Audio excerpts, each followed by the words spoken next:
Le notariat, il tire son origine de l'Antiquité et plus spécifiquement du célèbre Empire romain. C'était à l'origine l'équivalent d'un secrétaire qu'on appelait le notarius. Souvent, c'est un esclave ou un affranchi qui n'a pas de grandes connaissances juridiques et qui donc est au service d'un maître. Au IIIe siècle, on continue de parler des notarii pour désigner les secrétaires de l'empereur. Mais on parle aussi de tabellion, un titre qui vient de tabella, ces tablettes de bois enduites de cire sur lesquelles les Romains inscrivent leurs actes privés.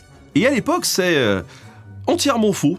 Pour que leurs actes puissent avoir force de loi, il fallait les enregistrer en audience publique, en présence d'un magistrat, puis les conserver dans les archives publiques. C'est là le rôle du tabularius, le fonctionnaire qui est chargé à la fois de la conservation des archives et de l'enregistrement des actes dans les registres publics. Donc la rédaction seule ne suffit pas. En fin de compte, le notaire est quelqu'un qui sait écrire dans un jargon juridique, point.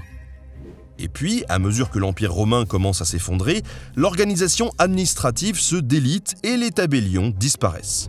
L'usage de l'écrit diminue et la rédaction des actes devient l'apanage de ceux qui savent encore écrire, c'est-à-dire les clercs, les moines et les prêtres.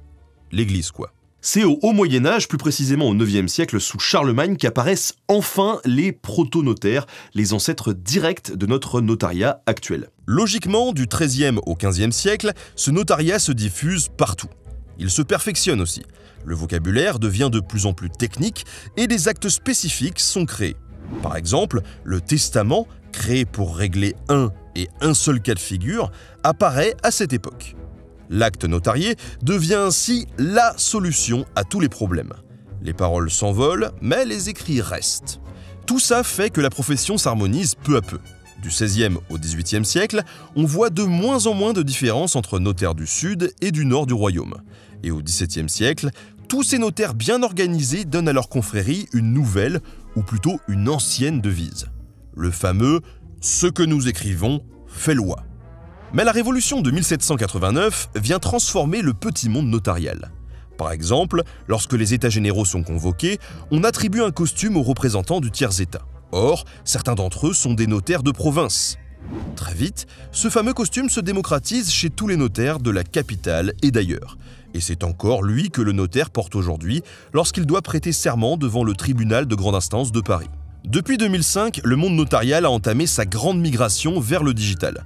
On peut signer des actes sur tablette et même à distance grâce à la visioconférence et à la procuration notariée à distance. Aujourd'hui, le Mycène, le grand tabularium des notaires, conserve plus de 21 millions d'actes. Voilà, j'espère qu'avec cette petite explication, vous trouvez ça un petit peu plus clair. Clair, le clerc, notaire.